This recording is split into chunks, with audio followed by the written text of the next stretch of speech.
Welcome in, everyone. You know, there's a really strange and honestly super frustrating gap in how we talk about menopause. It's not rare. Literally every single woman who lives long enough is going to go through it. And yet, it still somehow remains one of the least openly discussed transitions in a person's life. It really does. And for something that is so incredibly universal, trying to find good, reliable information can just feel lonely. You're going through this massive systemic transition, and the resources out there, especially when you start looking into natural options, they can feel so thin. It leaves so many women feeling totally unseen. Which really brings up the big question, right? Why is this so hard to talk about? Why are women constantly left trying to piece together this giant puzzle when half the pieces are just completely missing?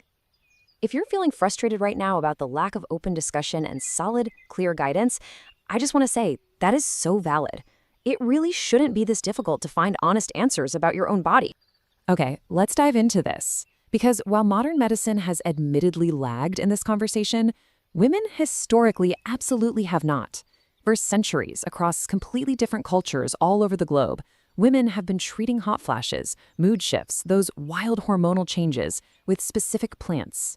We're talking European herbalists, traditional Chinese medicine, Mediterranean traditions.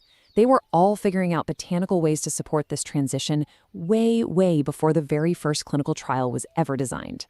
It's genuinely awe-inspiring just how much intuitive knowledge women cultivated over generations. So we're going to look closely at 4 of these herbs today, starting with number 1, black cohosh. This is the most studied, and honestly, the most debated. Black cohosh is native to eastern North America, and long before European settlers ever arrived, indigenous peoples were already using the root of this plant for a really wide range of women's health concerns. Now, its modern journey is super fascinating. By the 1950s, a specific extract of black cohosh was actually being sold in Germany as a licensed official remedy for menopausal symptoms. Since then, it's become one of the single most studied herbal options for hot flashes in the entire world.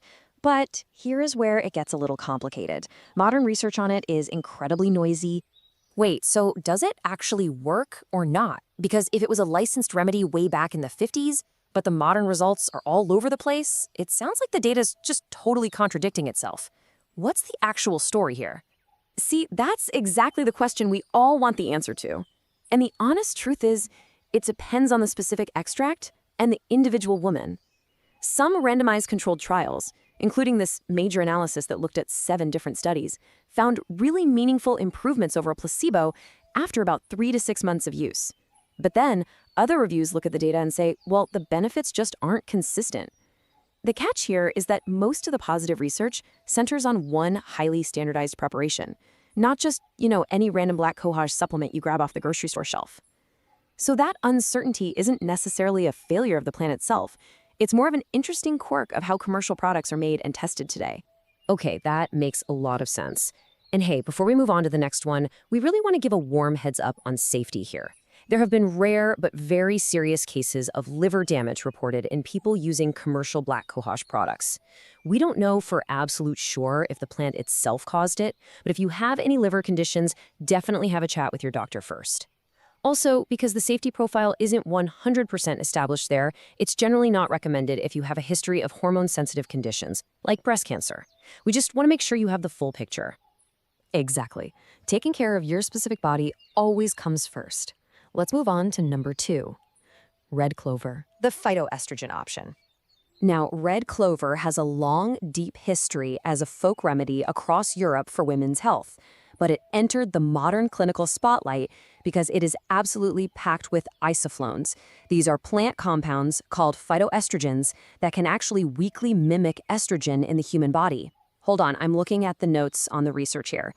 Wait, so it actually helped with severe hot flashes specifically? That is so interesting to me. I think a lot of us just assume these herbs are a general, vague cure-all that you take to maybe feel a tiny bit better, but this sounds like it has a very specific lane it works in. Now, what's really interesting about this slide is the threshold. Several trials showed red clover actually didn't do much differently than a placebo for general or mild hot flashes, but when researchers looked closer, red clover really seemed to shine for women dealing with 5 or more severe hot flashes per day. When the symptoms were intense, that is where this specific plant really moved the needle.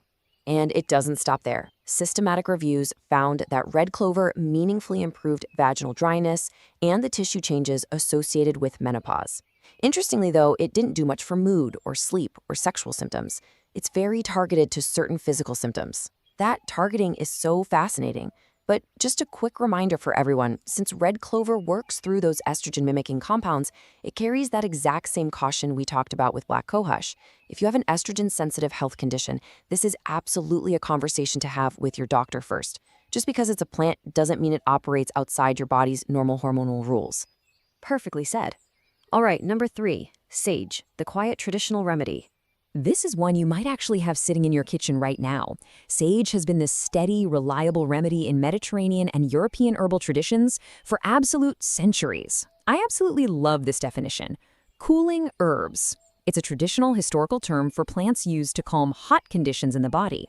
It's just amazing how beautifully this ancient, intuitive concept maps right onto the modern reality of perimenopausal hot flashes and night sweats. They knew exactly what they were treating centuries ago. They really did, and the science on how sage actually works mechanically is incredibly exciting. While the research scale is definitely smaller than black cohosh, early trials are showing real reductions in hot flash frequency and intensity. Why? Because sage appears to physically interact with certain calming brain receptors and mood-related neurotransmitters. Add in its documented antioxidant and anti-inflammatory properties, and you've got this preliminary but wildly promising science finally catching up to ancient tradition. All right, that brings us to our 4th and final herb, Vitex, which is also known as Chasteberry, focused on hormonal balance.